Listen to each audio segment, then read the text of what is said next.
Quais os métodos de pesquisa que são propostas mais alinhadas com uma pesquisa básica? Experimentos de laboratório, experimentos controlados. Pesquisa psicobiológica. Observação naturalista. Simulações por computador. Inteligência artificial para estudar fenômenos cognitivos. Quais os métodos de pesquisa que são propostas mais alinhadas com uma pesquisa aplicada? Autoavaliações. Estudos de caso. Quais métodos de pesquisa são mais alinhados com o modelo biológico? Experimentos de laboratório, experimentos controlados. Pesquisa psicobiológica. Estudos de caso. Simulações por computador. Quais métodos de pesquisa são mais alinhados com o modelo comportamental? Experimentos de laboratório, experimentos controlados. Autoavaliações. Estudos de caso. Observação naturalista. Simulações por computador. Inteligência artificial para estudar fenômenos cognitivos. Comente com argumentos do texto. A afirmativa de Sternberg: a cognição deve ser estudada por meio de uma variedade de métodos científicos. Existem várias razões pelas quais essa abordagem é defendida. Complexidade da cognição. A cognição humana é extremamente complexa e envolve uma variedade de processos mentais, como percepção, memória, linguagem, raciocínio e resolução de problemas. O uso de uma variedade de métodos científicos permite uma compreensão mais abrangente e aprofundada desses processos. Validade interna e externa. O uso de uma variedade de métodos permite que os pesquisadores obtenham evidências convergentes sobre um determinado fenômeno, aumentando a validade interna dos resultados. Além disso, diferentes métodos podem ajudar a garantir a validade externa, permitindo que os resultados sejam generalizados para diferentes contextos e populações. Abordagem multidisciplinar. A cognição é um campo interdisciplinar, que se beneficia da contribuição de várias disciplinas, como psicologia, neurociência, linguística, filosofia e inteligência artificial. O uso de uma variedade de métodos permite que os pesquisadores incorporem insights e técnicas de diferentes disciplinas em seus estudos. Natureza multifacetada da mente. A mente humana é multifacetada e pode ser estudada de várias perspectivas, incluindo experimental, correlacional, computacional e neurocientífica. Cada uma dessas perspectivas oferece uma visão única da cognição, e a combinação delas pode levar a uma compreensão mais completa. Justifique teoricamente a sua escolha de método. A escolha do método experimentos de laboratório e experimentos controlados é justificada teoricamente por várias razões.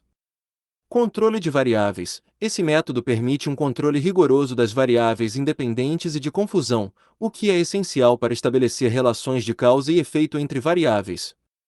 Isso é fundamental para a pesquisa científica, pois ajuda a garantir a validade interna dos resultados.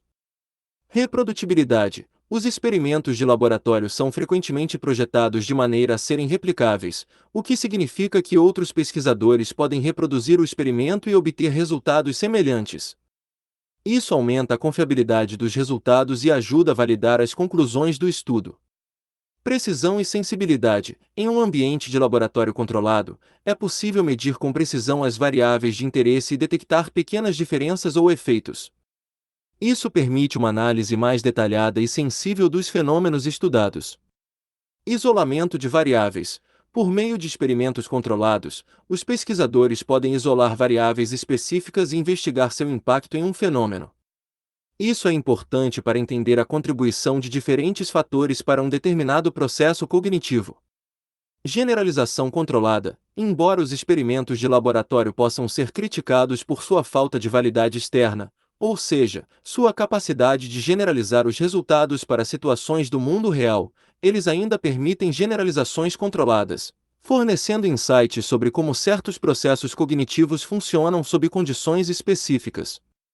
Uma mãe está ensinando ao seu filho com transtorno do espectro autista a manter o contato visual com ela, durante situações de brincadeira. Contudo, seu maior desafio tem sido na triangulação do contato visual entre ela e o brinquedo. Explique qual processo cognitivo a mãe precisa trabalhar com o seu filho e indique um equipamento de pesquisa que possa fornecer informações sobre o contato visual dele. Para ajudar o filho com transtorno do espectro autista, TEA, A manter o contato visual tanto com ela quanto com o brinquedo, a mãe pode precisar trabalhar o processo cognitivo de atenção dividida. A atenção dividida envolve a capacidade de focar em mais de uma tarefa ou estímulo ao mesmo tempo, distribuindo a atenção de forma eficaz entre várias fontes. No caso da mãe e do filho, a mãe precisará não apenas incentivar o contato visual entre eles, mas também ajudar o filho a alternar seu foco visual entre ela e o brinquedo. Isso requer a habilidade de dividir a atenção entre duas fontes visuais diferentes, o que pode ser desafiador para indivíduos com TEA. Para monitorar o contato visual do filho, a mãe pode usar equipamentos de rastreamento ocular. Esses dispositivos registram os movimentos oculares do indivíduo enquanto ele observa estímulos visuais, como a mãe e o brinquedo. Os dados coletados podem fornecer informações detalhadas sobre a frequência e a duração do contato visual com diferentes objetos ou pessoas, ajudando a mãe a avaliar o progresso do filho e ajustar suas estratégias de ensino. Um exemplo de equipamento de pesquisa que pode ser usado para isso é o sistema de rastreamento ocular da Tobii, que é frequentemente utilizado em estudos sobre atenção visual, comunicação e interação social em indivíduos com TEA e outras condições. Esses sistemas são não invasivos e podem ser usados em uma variedade de configurações para fornecer informações precisas sobre o comportamento visual do filho durante as interações com a mãe e com o ambiente. Escolha um tipo de atenção e caracterize-a, com base no capítulo do Serberger. Atenção seletiva.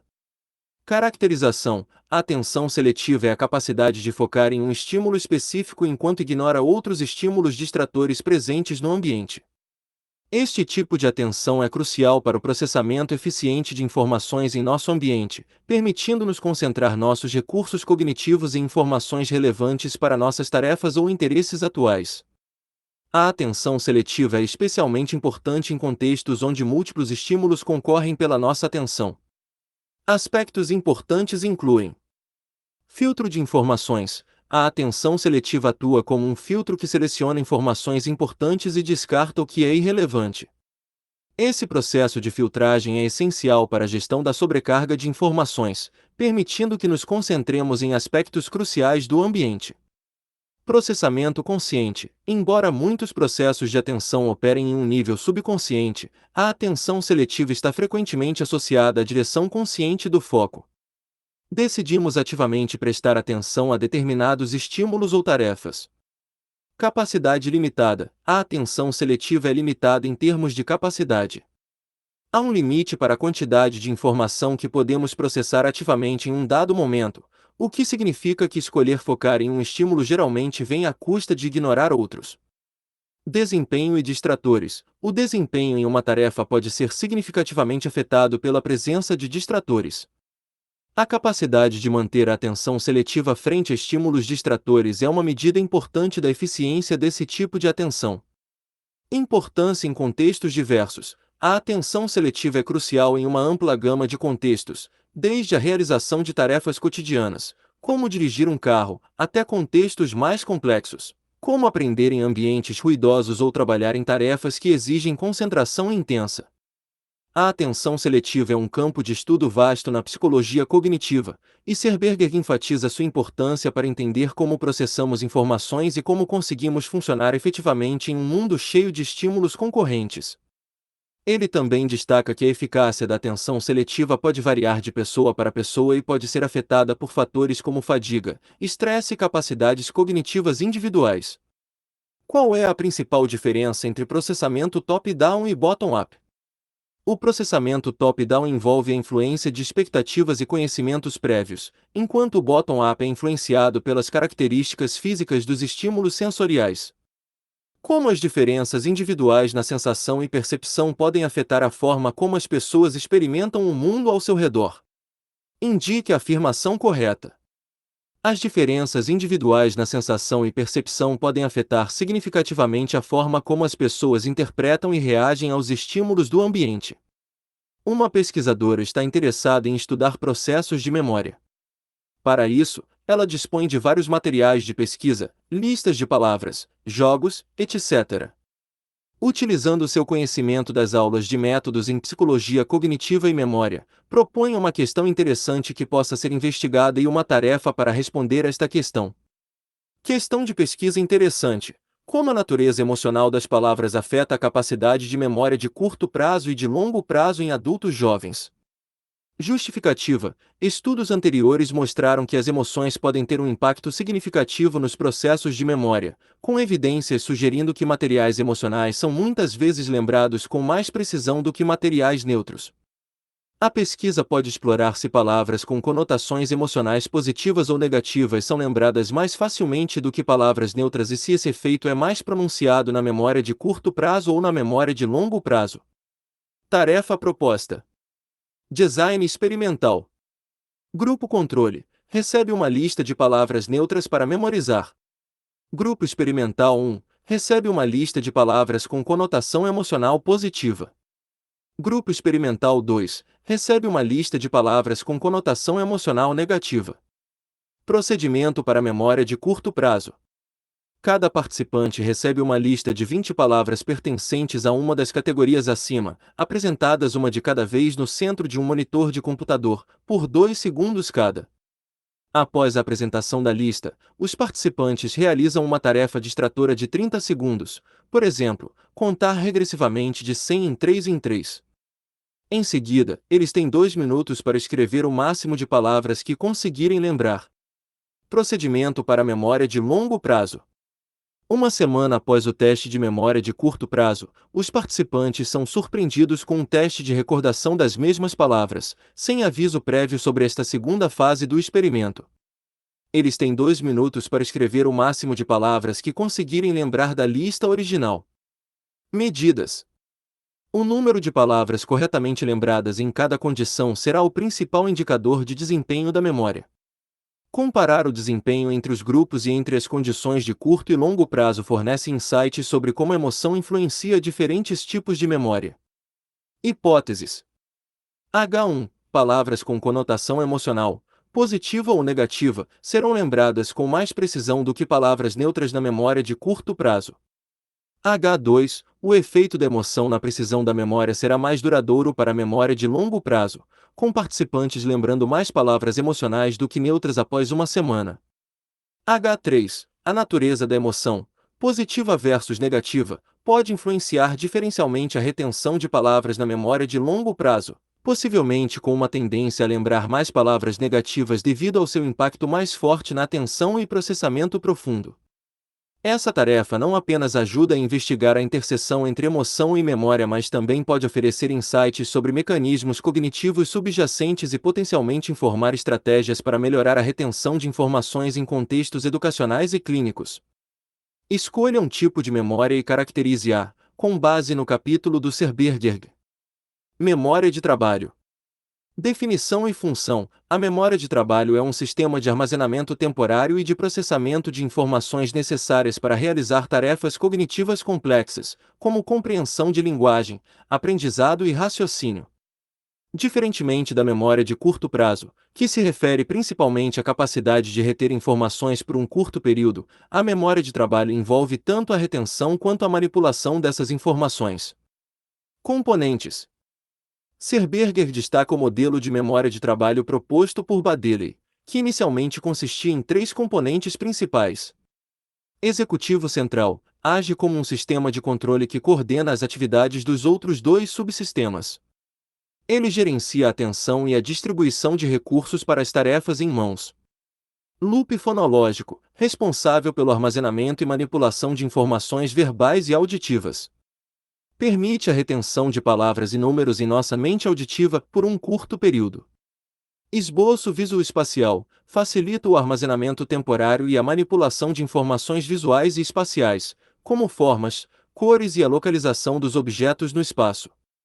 Segundo o DSM-5, conceitue e caracterize transtorno do neurodesenvolvimento.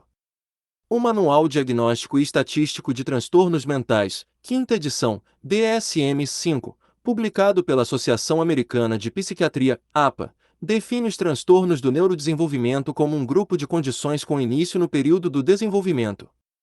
Esses transtornos geralmente se manifestam cedo na vida de uma criança, muitas vezes antes de a criança entrar na escola, e são caracterizados por atrasos no desenvolvimento ou por alterações no funcionamento pessoal, social, acadêmico ou ocupacional.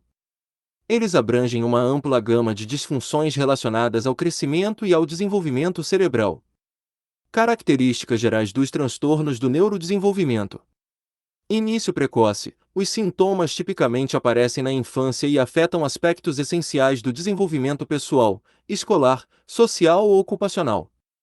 Desenvolvimento atípico. Esses transtornos são marcados por um desenvolvimento que desvia significativamente do esperado para a idade da criança em áreas específicas, como linguagem, mobilidade, aprendizado, autoajuda e habilidades sociais.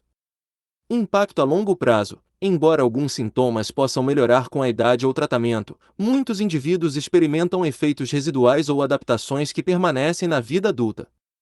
Variedade de manifestações. Eles incluem uma ampla gama de condições, como o transtorno do espectro autista, TEA, transtorno de déficit de atenção, hiperatividade, TA, transtornos específicos de aprendizagem, transtornos da comunicação, transtorno motor e transtornos intelectuais. Diagnóstico e avaliação. Para diagnosticar um transtorno do neurodesenvolvimento, os profissionais de saúde mental utilizam critérios específicos listados no DSM-5, que incluem avaliações clínicas detalhadas, histórico de desenvolvimento, observações comportamentais e, em alguns casos, testes neuropsicológicos e de desenvolvimento. A avaliação é frequentemente multidisciplinar, envolvendo psicólogos, pediatras, neurologistas, fonoaudiólogos, terapeutas ocupacionais, entre outros especialistas. Objetivo do diagnóstico. O objetivo do diagnóstico preciso é identificar as necessidades específicas de cada criança, permitindo a implementação de intervenções educacionais, comportamentais e terapêuticas apropriadas que possam melhorar significativamente seu funcionamento geral e qualidade de vida. Importância da intervenção precoce. A intervenção precoce é crucial para aproveitar a plasticidade do cérebro em desenvolvimento, oferecendo a oportunidade de influenciar positivamente o trajeto de desenvolvimento da criança. Programas de intervenção precoce são projetados para ajudar as crianças a desenvolver habilidades essenciais e minimizar os desafios associados a esses transtornos. Em resumo, os transtornos do neurodesenvolvimento são um grupo complexo de condições que afetam o desenvolvimento infantil. Um diagnóstico cuidadoso, seguido de intervenções precoces e personalizadas, é fundamental para ajudar as crianças a alcançar seu potencial máximo.